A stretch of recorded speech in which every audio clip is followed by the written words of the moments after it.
मराठा समाजाच्या सर्वांगीण विकासासाठी किमान 1000 कोटी रुपयांचा निधी मराठा विकास महामंडळाला द्यावा अशी मागणी मराठा नेते किरण जाधव यांनी मुख्यमंत्री सिद्धरामय्या यांच्याकडे केली आहे।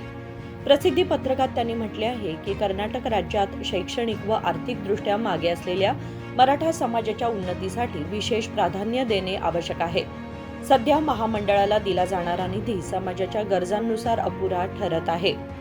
सामाजिक समतेला नेहमीच प्राधान्य देणारे मुख्यमंत्री सिद्धरामय्या यांनी यंदाच्या अर्थसंकल्पात अधिक निधी देऊन महामंडळामार्फत शिष्यवृत्ती, उच्च शिक्षणासाठी आर्थिक मदत, परदेश शिक्षणासाठी अनुदान तसेच शेती व पशुपालन उपक्रमांना प्रोत्साहन देणाऱ्या विशेष योजना राबवाव्यात अशी मागणी करण्यात आली आहे।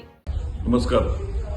लवकरच आता सिद्धरामय्या सरकार बजेट मांडणार आहे। या बजेटमध्ये आपला जो कर्नाटकामध्ये मराठा समाज आहे त्या समाजासाठी एक विशेष तरतूद करावी म्हणून आम्ही त्यांना एक निवेदनद्वारे कळवण्यात आलं आहे। त्याचाच भाग म्हणजे आपल्या समाजाला वैद्यकीयदृष्ट्या मोफत उपचार मिळावा, विद्यार्थ्यांना त्यांच्या मातृभाषेतून शिक्षण मिळण्यासाठी आधुनिक शिक्षण पद्धती अवलंब करावी, तसेच खेळाडूंना जे विशेष करून मल्ल वगैरे आहेत त्यांना परराज्यामध्ये जाताना त्यांची सुविधा ऑलिम्पिक असू देत किंवा एशियन गेम्समध्ये असू देत भाग घेण्यासाठी म्हणून त्यांना विशेष सुविधा प्राप्त करून द्यावा व आपला जे गोरगरीब समाज आहे त्यांच्या आर्थिकदृष्ट्या व्यवसायासाठी त्यांना मदत करावी असं करून 1000 कोटीचं निवेदन अनुदान त्यांनी द्यावं मी असं समस्त सकल मराठा समाजाच्या वतीने आम्ही केलेलं आहे। यासाठी मी आपल्या पत्रकाद्वारे कळवण्यात येत आहे की समस्त जो आपला सकल मराठा समाज आहे त्यांना एक बजेटमध्ये निधी जी येणार आहे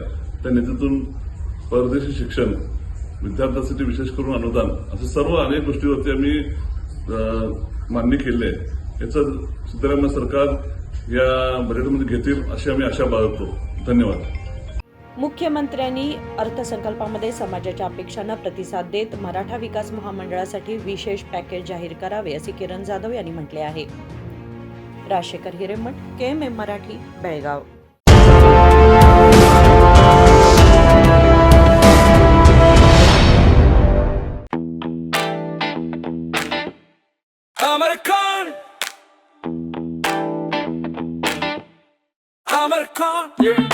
अमरकॉन कलेक्शन में आओ,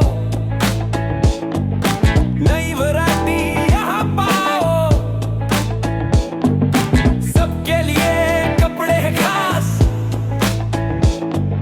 अमरकॉन में खुशियां हैं पास, अमरकॉन। अमरकॉन कलेक्शन, खड़े बाजार, बेलगाम।